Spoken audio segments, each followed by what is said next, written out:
प्यारे बच्चों, इस वीडियो में हम प्रकृति कक्षा 5 की जो कार्य पुस्तिका है उसके दिन 3 की जो वर्कशीट है उसका हल देखेंगे।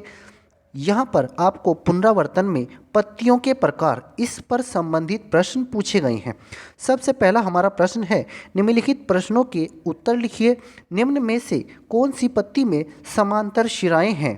तो प्यारे बच्चों, पहले तो आपको एक चीज़ समझनी है।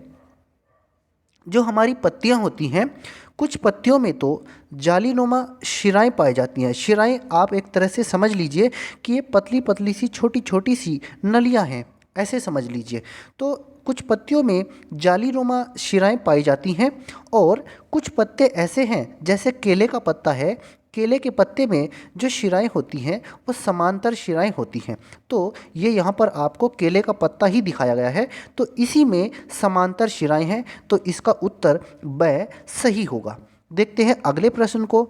नीचे दी गई पत्तियों में कौन सी यौगिक पत्ती है? तो आपको क्या याद रखना है प्यारे बच्चों, जो पत्तियां होती हैं वो दो प्रकार की होती हैं। एक तो साधारण पत्ती होती है, सिंपल लीफ होती है साधारण, और एक होती है हमारी यौगिक पत्ती या फिर कंपाउंड लीफ होती है। तो आपको याद रखना है, जैसे यहाँ पर इन चार पत्तों को ध्यान से देखते हैं तो आपको एक चीज़ क्या दिखाई पड़ रही है। जैसे इस पत्ती को देखिए, ये पत्ती है, आप कहेंगे कि इसमें तीन पत्ते हैं। नहीं, इसमें तीन पत्ते नहीं हैं, ये पूरी एक ही पत्ती है। ये इस तरह की पत्ती आएगी। इसके अंदर ये तीन पर्णक हैं, एक दो तीन, ये तीन पर्णक हैं। ये तीन पर्णक मिलकर एक पत्ती का निर्माण करते हैं। ये पूरी पत्ती इन तीनों से मिलकर ही बन रही है। ये भी हमारी एक संयुक्त पत्ती है, यौगिक पत्ती है। ऐसे ही अब इस पत्ती को देखिए, ये पत्ती एक ही है, इसमें बीच में कट नहीं है। अगर इसमें कट हैं भी तो वो बहुत थोड़े कट हैं। और थोड़े कट होने का मतलब ये है, मान लीजिए ये कोई हमारी पत्ती है, अगर इसकी बीच की मिड रिब है, बीच की लाइन समझ लीजिए। अगर इसमें कट इस तरह से लगें कि आकर के बार बार मिड रिब से टच हो रहा है कट, तो तब ये कहलाएगी संयुक्त पत्ती।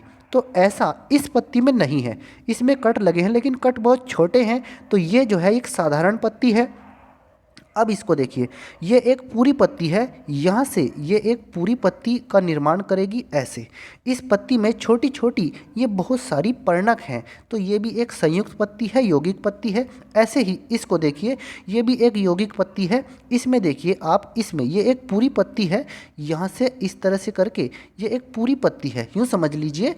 और इस पत्ती के अंदर ये छोटे छोटे दूसरे पर्णक हैं, और इस पर्णक में आप ध्यान से देखिए, यहाँ पर छोटे छोटे इसमें कट लगे हैं, और कट जो हैं वो मिड रिब से आकर मिल रहे हैं। तो ये भी यौगिक पत्ती है, ये भी यौगिक पत्ती है, और ये भी यौगिक पत्ती है।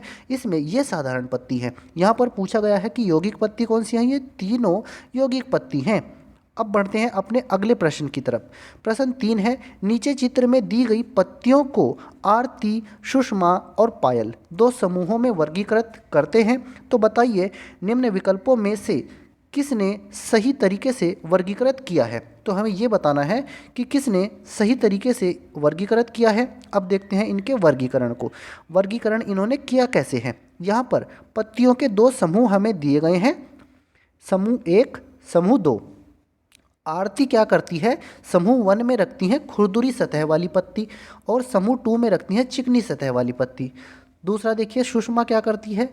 समूह 1 में रखती है वो क्रमागत व्यवस्था, और समूह 2 में वो रखती है आमने सामने वाली व्यवस्था। देखिए इसमें आमने सामने लगी हैं पत्तियां, एक इधर से एक इधर से, आमने सामने है इन दोनों में, और इधर ये अल्टरनेट है, मतलब क्रमागत व्यवस्था है।